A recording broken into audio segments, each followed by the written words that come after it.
brought to you by Palvi Agrico. आता शेतीसाठी जे काही लागणार ते घरपोच मिळणार, तेही मोबाईलच्या एका क्लिकवर.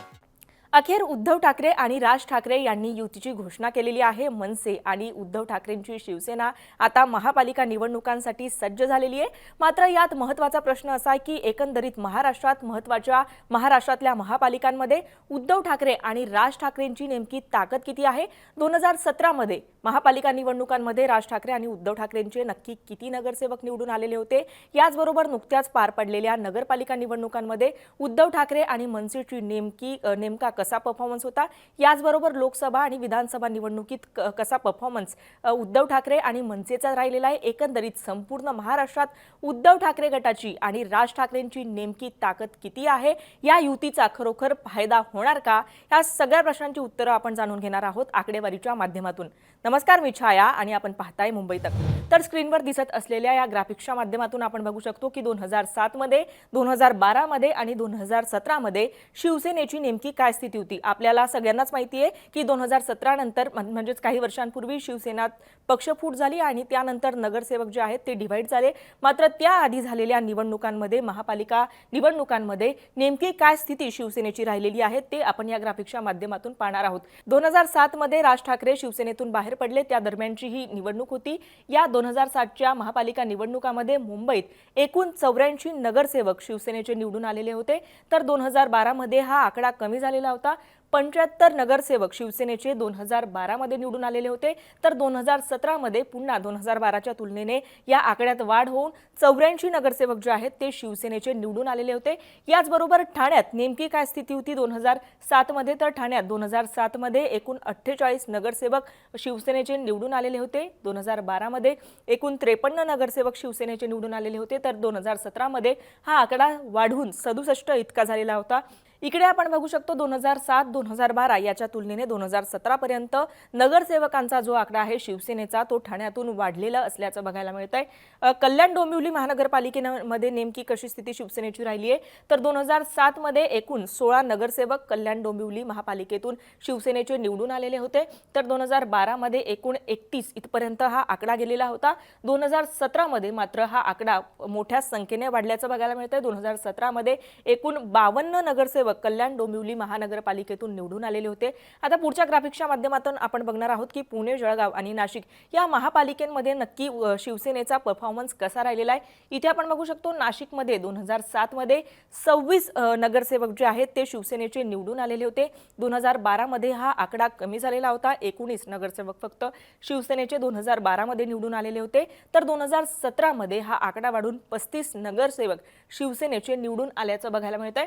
तर पुण्यामध्ये कसा परफॉर्मन्स होता. पुण्यात 2007 मध्ये 20 नगरसेवक, 2012 मध्ये 15 नगरसेवक आणि 2017 मध्ये 10 नगरसेवक पुण्यातून निवडून आल्याचं आपल्याला शिवसेनेतलं बघायला मिळतं. म्हणजे इथे आपण हे बघू शकतो की 2007-12 याच्या तुलनेने 2017 मध्ये शिवसेनेतल्या नगरसेवकांचा जो आकडा आहे तो घसरल्याचं बघायला मिळतं. 20 वरून थेट 2017 मध्ये निम्मे म्हणजे 10च नगरसेवक पुण्यातून निवडून आलेले होते शिवसेनेतले. तर जळगाव महापालिकेची स्थिती आपण बघू शकतो. 2007 मध्ये जळगाव महापालिकेतून फक्त एकच नगरसेवक निवडून आलेला होता शिवसेनेचा. 2012 मध्ये मात्र हा आकडा शून्यावर गेलेला होता आणि 2017 मध्ये शिवसेनेने कमालच केलेली होती.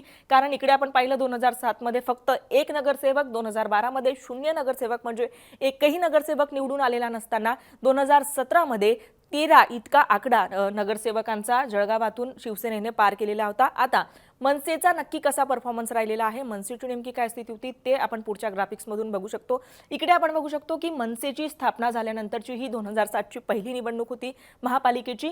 त्यात मुंबईतून मनसेने एकूण 7 नगरसेवक निवडून आलेले होते. 2012 मध्ये हा आकडा 28 पर्यंत पोहोचलेला होता. तर 2017 मध्ये हा आकडा कमी होऊन पुन्हा 7 वर आलेला होता.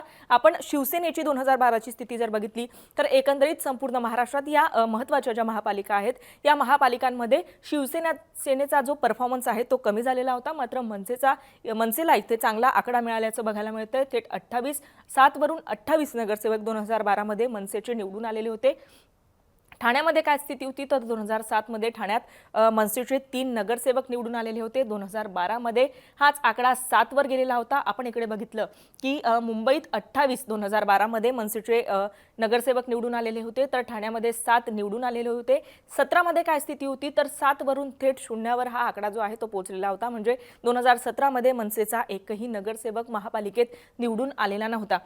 कल्याण डोंबिवली महानगरपालिकेत काय स्थिती होती तर कल्याण डोंबिवली महानगरपालिकेत 2007 मध्ये एकही मनसेचा उमेदवार जो आहे तो निवडून आलेला नव्हता, म्हणजे एकही नगरसेवक निवडून आलेला नव्हता. 2012 मध्ये हा आकडा 27 वर गेलेला होता. खूप चांगला परफॉर्मन्स हा होता. 2017 ची जर स्थिती बघितली तर 2017 मध्ये कल्याण डोंबिवली महानगरपालिकेतून फक्त 9 जे नगरसेवक आहेत ते निवडून आलेले होते. फक्त 9 मी यासाठी म्हणतेय कारण त्याच्या आधीच्या निवडणुकांमध्ये म्हणजे 2012 मध्ये हाच आकडा 27 पर्यंत पोहोचल्याचं आपल्याला बघायला मिळतंय. नाशिकमध्ये नेमकी काय स्थिती राहिलेली आहे मनसेची तर नाशिकमध्ये 2007 मध्ये 12 नगरसेवक मनसेचे राज ठाकरेंचे निवडून आलेले होते. 2012 मध्ये हा आकडा सर्वाधिक झालेला होता, म्हणजे जवळपास 40 नगरसेवक 2012 मध्ये नाशिकमधून मनसेचे निवडून आलेले होते. तर 2017 मध्ये हा आकडा घसरून थेट 5 वर आलेला होता. 40 वरून डायरेक्ट 5 नगरसेवक फक्त 2017 मध्ये मनसेचे निवडून आल्याचं बघायला मिळतंय. 2007 मध्ये पुण्यात काय स्थिती होती तर पुण्यामध्ये 8 नगरसेवक 2007 मध्ये निवडून आलेले होते मनसेचे. 2012 मध्ये हा जो आकडा आहे हा 29 पर्यंत गेलेला होता. तर 2017 मध्ये यात पुन्हा घसरण होऊन फक्त 2 नगरसेवक पुण्यातून 2017 मध्ये निवडून आलेले होते. जळगावात काय स्थिती होती तर जळगावात 2007 मध्ये फक्त 1 नगरसेवक मनसेचा निवडून आलेला होता. 2012 मध्ये 12 नगरसेवक मनसेचे निवडून आलेले होते. तर 2017 मध्ये पुन्हा 0 हा आकडा आपल्याला बघायला मिळतोय, म्हणजे 2017 मध्ये पुन्हा एकही नगरसेवक मनसेचा निवडून आलेला नव्हता. एकंदरीत या तिन्ही मागच्या ज्या महापालिका निवडणुका आहेत त्यांचं जर आपण विश्लेषण बघितलं तर 2012 मध्ये राज ठाकरेंची ताकद जी आहे ती महापालिकेत वाढलेली असल्याचं बघायला मिळतंय. तुलनेने शिवसेनाची ताकद जी आहे ती कमी झालेली असल्याचं सुद्धा बघायला मिळतंय. एकूण 2017 मध्ये संपूर्ण महाराष्ट्रात कोणत्या पक्षाचे किती नगरसेवक होते शिवसेना आणि मनसेचे ते आपण या ग्राफिक्सच्या माध्यमातून पाहू शकतो. एकूण संपूर्ण महाराष्ट्रात शिवसेनेचे 261 इतके संपूर्ण राज्यातून नगरसेवक जे आहेत महापालिकेतले ते निवडून आलेले होते. तर मनसेचे एकूण 23 नगरसेवक 2017 मध्ये निवडून आल्याचं सुद्धा बघायला मिळतं. ही जी आकडेवारी आहे मागच्या 3 महापालिका निवडणुकींची ती आपण फक्त शिवसेना आणि मनसेची बघितली. मात्र इतर जे पक्ष आहेत भाजप असेल, काँग्रेस असेल, राष्ट्रवादी असेल, यांचा तेव्हा काय परफॉर्मन्स होता ते सुद्धा समजून घेणं महत्त्वाचं आहे. त्याची सुद्धा आकडेवारी आता आपल्याजवळ आहे. मुंबईमध्ये 2017 मध्ये शिवसेनेचे 84 नगरसेवक निवडून आल्याचं आपण बघितलं. मनसेचे 7 नगरसेवक निवडून आल्याचं सुद्धा आपण बघितलं. मात्र मुंबईमध्ये 2017 मध्ये भाजपचे एकूण 82 नगरसेवक निवडून आलेले होते. काँग्रेसचे 31 नगरसेवक निवडून आलेले होते. तर राष्ट्रवादी काँग्रेस पक्षाचे 9 नगरसेवक निवडून आल्याचं इथे आपण बघू शकतो. म्हणजे 2017 मध्ये मुंबईमध्ये भाजपपेक्षा 2 नगरसेवक जास्त शिवसेनेचे निवडून आलेले होते. मात्र याला बरीच कारणं आहेत. त्यावेळेस शिवसेना पक्षामध्ये फूट पडलेली नव्हती, हे सुद्धा त्यातलं एक महत्त्वाचं कारण आहे. ठाण्यात काय स्थिती होती 2017 मध्ये तर ठाण्यात शिवसेनेचे 67 नगरसेवक होते. मनसेचा एकही नगरसेवक नव्हता. राष्ट्रवादी काँग्रेस पार्टीचे मात्र 34 नगरसेवक ठाण्यातून निवडून आलेले होते 2017 मध्ये आणि भाजपचे 23, काँग्रेसचे 3 इतके नगरसेवक 2017 मध्ये ठाण्यातून निवडून आल्याचं या आकडेवारीच्या माध्यमातून आपण बघतोय. कल्याण डोंबिवलीत 2017 मध्ये काय स्थिती होती तर कल्याण डोंबिवलीमध्ये शिवसेनेचे एकूण 52 नगरसेवक निवडून आलेले होते.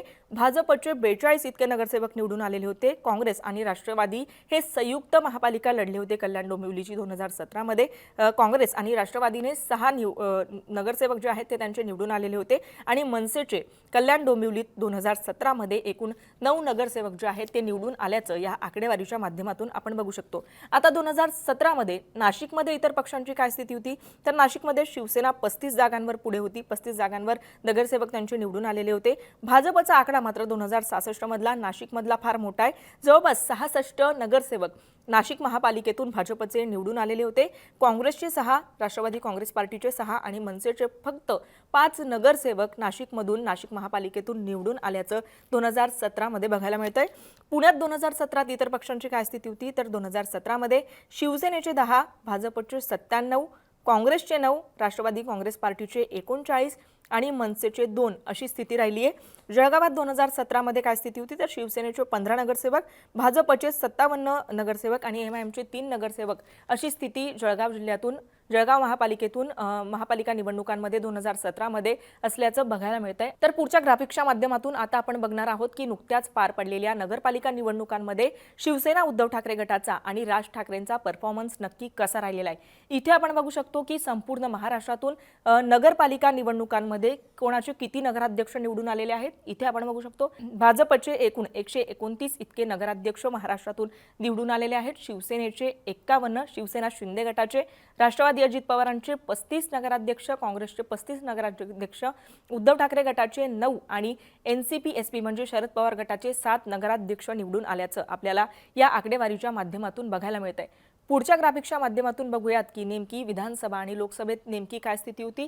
तर आपण बघू शकतो की विधानसभा निवडणुकांमध्ये 2024मध्ये ज्या विधानसभा निवडणुका पार पडल्या त्या निवडणुकांमध्ये उद्धव ठाकरे गटाचे 20 आमदार निवडून आलेले आहेत.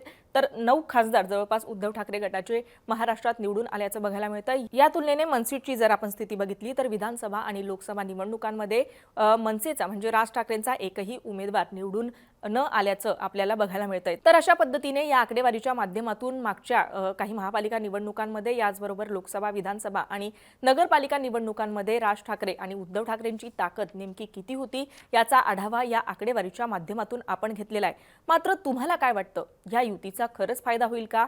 महाराष्ट्रातल्या महत्त्वाच्या महापालिकांमध्ये उद्धव ठाकरे आणि मनसे म्हणजे राज ठाकरेंची या युतीचा फायदा होऊन त्यांची सत्ता येईल का? तुम्हाला काय वाटतं? आम्हाला कमेंट करून नक्की कळवा. आणि मुंबई तकला जर आपण नवीन असाल तर मुंबई तक चॅनलला सबस्क्राईब करायला विसरू नका आणि या आकडेवारीबद्दल तुम्हाला काय वाटतं तेही कमेंट करायला विसरू नका. धन्यवाद.